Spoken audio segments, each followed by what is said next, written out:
Yo, it's your boy that you haven't met yet. Skinny penis here. It's the three Yosh, Yep. and joined by Glonk, because I'm a very suspicious man. Glonk, the greatest creature ever created to grace God's non-green eyes. How do you know his eyes aren't green? Shadow, Because the sky is blue. Shadow, this looks very You strange. smart man. Exactly. He's just got an itchy ass, man. He is eating booty like it's groceries. Shadow's Yeah, going nuts on himself. Oof. Is that a nice bouquet you got going on there, Shadow? Tastes good? Like Oh, meatballs now or he's rubbing something? it onto his leg. Anyways, Anyways. yes. So Topic we anyway. actual topic for podcast for our first podcast. Not that. That's another time. That's a whole nother time for us later. Wait a minute. I'm You scared. make the noise, you take the pain. Uh-oh. Don't. turn me. Alright, never mind. Okay. Anyways, we got a fucking podcast, and I'm doing this for English. Yay! Yeah. College is fun. Yes, I've never been more stressed in my life. You know the best part about college? The wild part. Oh, wait, never mind. Yeah, we don't know how it feels. Yeah, thanks to the Backstreet Boys reunion tour. Oh, yeah. Yes. And thanks to us being socially awkward. Yeah. Because if Yeah. we even had taken advantage of the Tennessee Promise, we would have been screwed because of all the stimulus check stuff that happened earlier in the year. Yeah, well, Yeah. I couldn't take Tennessee Promise anyway because of my suspension, so I would have had to get a My boy. technical school grant. My boy, you just kind of went and paid for it, so good luck with that debt, bud. Anyways, that's enough existential depression for one. Ooh, went thing. down the wrong hole. Now to the actual topic. The actual topic JoJo's We're- Big PP Adventure. later. Alright, yeah, sorry for cutting you off there. But our topic will be, what is too taboo for video games? Because, I mean, hell, they really change culture with whatever they fucking do. Like Nintendo had, what was it? They had the first police officers actually beating on a child that unprovoked. Yeah. Earthbound. Yeah. And probably one of the most scarring boss battles I've ever seen in my life. Yeah, the fetus across the screen. Yes. Oh, yeah. The very stretched out pixelated fetus. That was actually given to the creator as an idea from him walking in on a movie that he wasn't supposed to walk in on. This is why you shouldn't watch R-rated movies, you non-18-year-olds. Yeah, stop acting like you're older than you are. Trust me, it doesn't get any more fun. Yeah, you just end up watching it and wish you were watching something else. Or at least that's most modern movies now.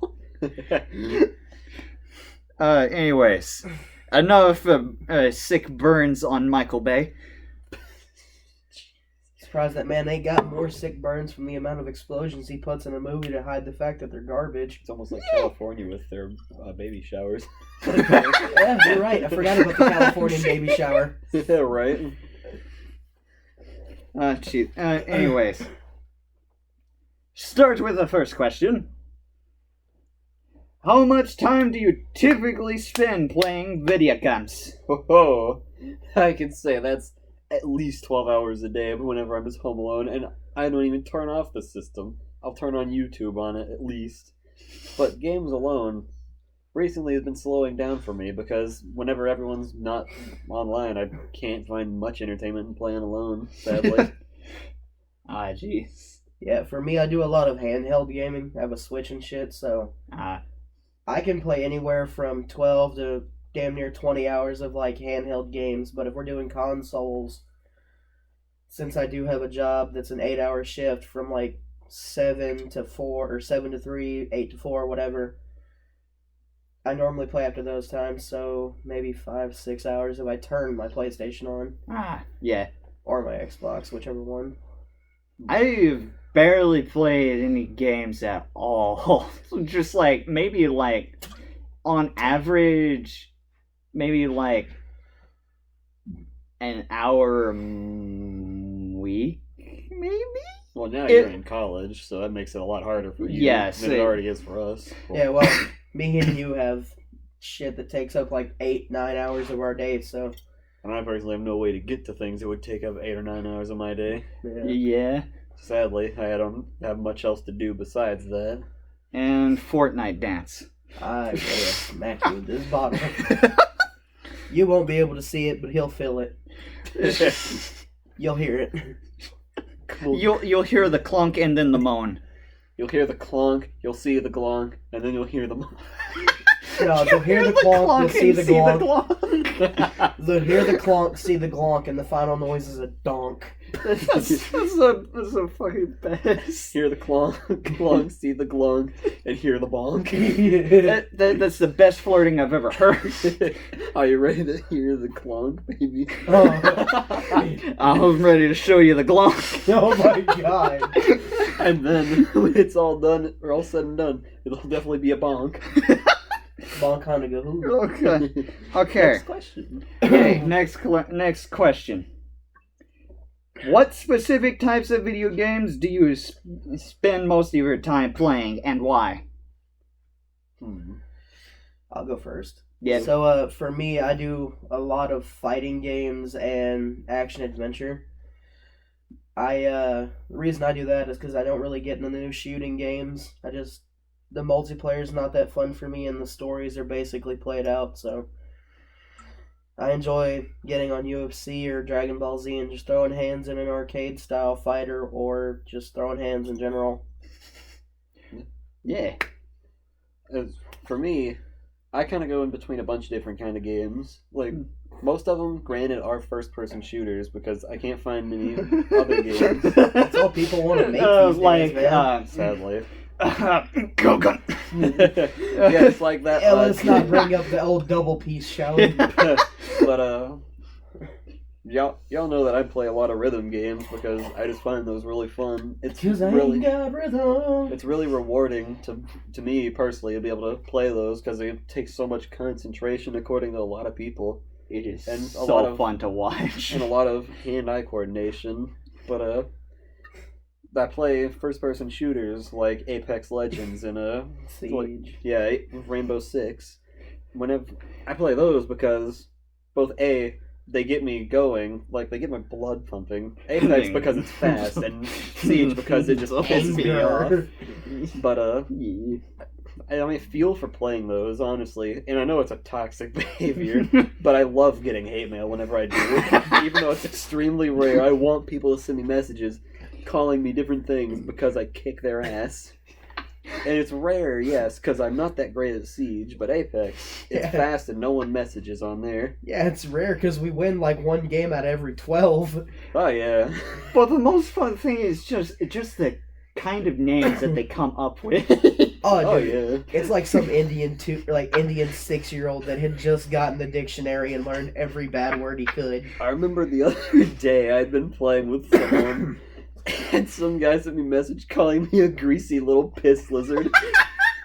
That was the funniest name I've ever been called online. Get cancer, little piss lizard.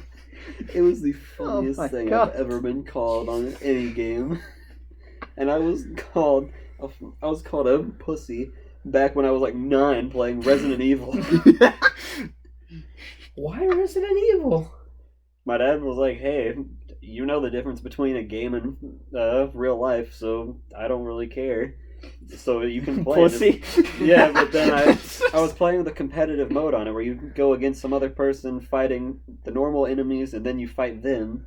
But I wound up leaving because I was 9 and I was still extremely immature then. I still am now, what am I saying? But I left the game, and then the guy had sent me a hate mail because I had quit because he just kept using the same gun at the time. And it was just kind of like a 9-year-old me was like, wow, this is just not fun, so I left. So the guy suddenly is like, message received, and I just go to look at it and was like, Dad, what's these words mean? Well, you see, son, that's a whole other tangent. That's a taco. That's a whole other tangent about. Oh, that is a another taco, topic. but that's one you go full face into. Anyways. All right, I got an answer. Yeah. I usually just play anything that's single player and story based. I don't get off on fucking online things just because I know I suck. I don't need anybody reminding me that I suck. And plus, I love to fuck around with other people if I am online, and usually it's like the first time I played Fortnite, I just did a pacifist run. I remember that. I just waved at people. Just emoted at people. Didn't really shoot them. And then the one time you did shoot somebody, you were hiding in a bush, and he slowly crept up beside you, and you just blasted him once, and he was dead. Like, I probably was so pissed once he see me. He just emerged from the bush to take his stuff, and then crawl back into your hiding hole. But yeah, I mostly do anything that stimulates the old mind. Yes. He just inserted something that is not safe for viewers. I think I'll learn someday. Anyway, you youngsters. Okay, no. That's why I'm glad y'all two are over there and I'm over here. Okay. Okay, this one, basically, I'm pretty sure I already know the answer, but would you consider video game a form of art? Why or why not? Well, for me, I would say it's a form of art, because as most video games, or any really art piece is, it's an expression to kind of show off either your own talents or how you feel. I mean, a lot of video games, you gotta think about it, have multiple pieces of artwork in it itself. It's not like just one person throws all these big AAA titles together by themselves in like 2 hours. There's got to be designers, there's got to be coders, and just every little piece that goes into a video game is an art itself. So I would say that a video game is more of a collage of art. And it's so much hard work, and it's really gratifying to see it pay off. So I consider it art. I have to say I essentially agree entirely with that, but there's some games specifically that are more so art than games like, say, Call of Duty, which, granted, yes, they're still an art medium to me. Yeah, it's a lot of reused palettes. But it's more like games such as Journey and any game that's like silent, like Limbo and Inside. Oh, like the games that are all story based that you have to interpret yourself. Yeah, I find those to be more so art than others.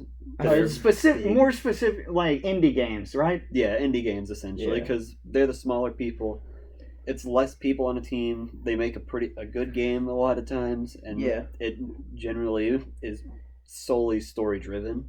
Yeah, they always pull off something great in the end. Yeah, in any big game like Undertale or Journey and such like that, they always end up being so highly praised, and then they get a fan base, which granted some of the fan base isn't that great, but that's what we're talking about. It's just the way they pull those games off and how they drive the story that makes it such a better art style than other games. Yeah, and to add on to what he was saying is, like, a lot of these big games started off with a small idea. For example, Undertale.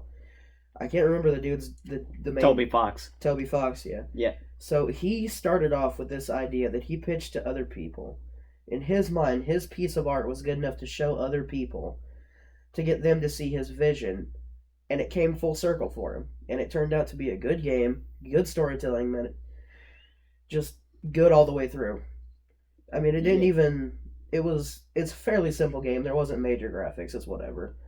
Yeah.